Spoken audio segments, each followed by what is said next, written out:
Olá, meus amigos, como é que vocês estão? Tudo na paz? Bora lá para o nosso 29º dia do nosso estudo bíblico. Hoje nós vamos falar do capítulo 5 e do capítulo 6 do livro de Êxodo. E nesse capítulo aqui acontece a primeira interação entre Moisés, Arão e o faraó egípcio, né? Eu vou ler aqui do capítulo 5, do verso 1 ao verso 5. E depois foram Moisés e Arão e disseram a Faraó: Assim diz o Senhor, Deus de Israel: Deixai ir o meu povo, para que me celebre uma festa no deserto. Mas Faraó disse: Quem é o Senhor cuja voz eu ouvirei, para deixar ir Israel? Não conheço o Senhor, nem tampouco deixarei ir Israel. E eles disseram: O Deus dos Hebreus nos encontrou. Portanto, deixa-nos agora ir caminho de 3 dias ao deserto, para que ofereçamos sacrifícios ao Senhor, e ele não venha sobre nós com pestilência ou com espada. Então disse-lhes o rei do Egito: Moisés e Arão, por que fazeis cessar o povo das suas obras? Ide a vossas cargas. E disse também Faraó: Eis que o povo da terra já é muito, e vós os fazeis abandonar as suas cargas. Então essa foi a primeira interação de Moisés e Arão com o Faraó, para que o faraó deixasse o povo hebreu ir adorá-lo a Deus no deserto.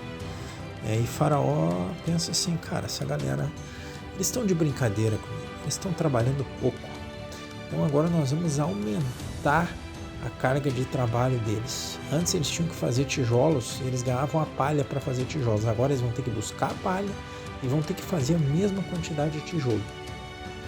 E a Bíblia diz que Faraó aumenta a carga de trabalho do povo israelita de forma muito grande, e ele começou a cobrar os líderes dos israelitas porque eles não estavam produzindo, porque eles tinham que produzir a mesma coisa trabalhando muito mais.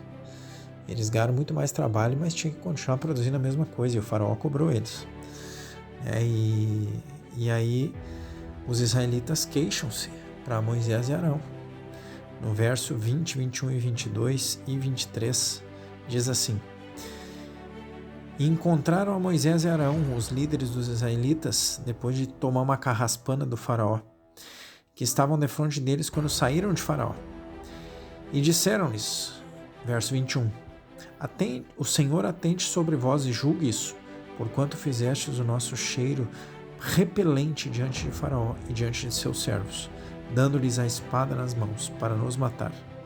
Então tornou Moisés ao Senhor e disse: Senhor, por que fizeste mal a este povo? Por que me enviaste? Porque desde que entrei a Faraó para falar em teu nome, ele maltratou a esse povo, e de nenhuma maneira livraste o teu povo. Quer dizer, muitas vezes Deus promete coisas para nós. Ele prometeu a Moisés que ia livrar o povo hebreu do Egito, através da mão de Moisés. Mas Moisés achou que ia ser na primeira. Bom, já que é Deus que está mandando, eu vou lá, falo para Faraó, ele vai deixar nós ir na boa. Deus é poderoso, Deus é o cara. Só que muitas vezes, cara, eu vou dizer em 100% das vezes, né? A bênção não vem de graça. Nós temos que lutar por ela. Pô, imagina, cara, eram milhões de pessoas trabalhando como escravas numa nação, praticamente mantendo aquela nação de pé. E aí, cara, o dono dessa nação, que era Faraó, o rei do Egito, ele vai abrir mão disso assim, de graça, com uma palavrinha, sem luta? Não vai, cara. Deus, uma coisa que eu aprendo aqui é que quando Deus nos promete algo, cara, não vai acontecer na primeira tentativa. Não vai acontecer na segunda, na terceira. Eu sei lá, cara, para cada um ele promete uma coisa diferente. Mas nós temos que lutar para que isso aconteça. Talvez tem gente aqui que está esperando há meses, há anos, por uma promessa. E outra coisa que eu aprendi com a minha vida, tá? Esperar pela promessa sentado não vai adiantar nada. Reclamando não vai adiantar nada. Tentando pôr a culpa em alguém não vai adiantar nada, porque aqui o povo tentou fazer isso com Moisés. Pô, Moisés, depois que tu apareceu aí dizendo que ia nos livrar, que Deus ia nos livrar, a coisa só piorou, velho.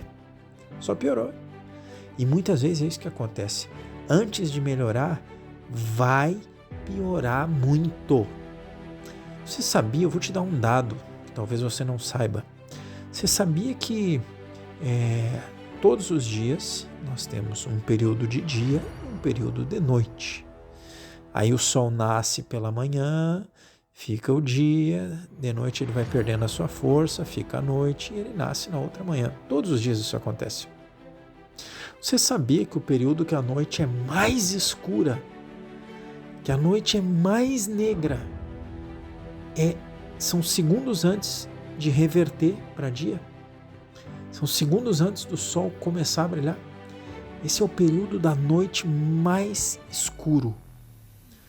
Ei, queridão, queridona, antes da tua vitória, para muitos aqui vai ser o período de mais sofrimento, de mais carga, de mais trabalho, talvez de mais sofrimento da tua vida. Mas ei, quero te dizer o que Deus diz para o seu povo. O choro pode durar uma noite, mas a alegria vem amanhecer. E vai amanhecer, porque isso acontece todos os dias. Continue, persevere. Amanhã a gente fala do capítulo 7, 8 e 9 de Êxodo. Deus te abençoe. Um ótimo início de semana.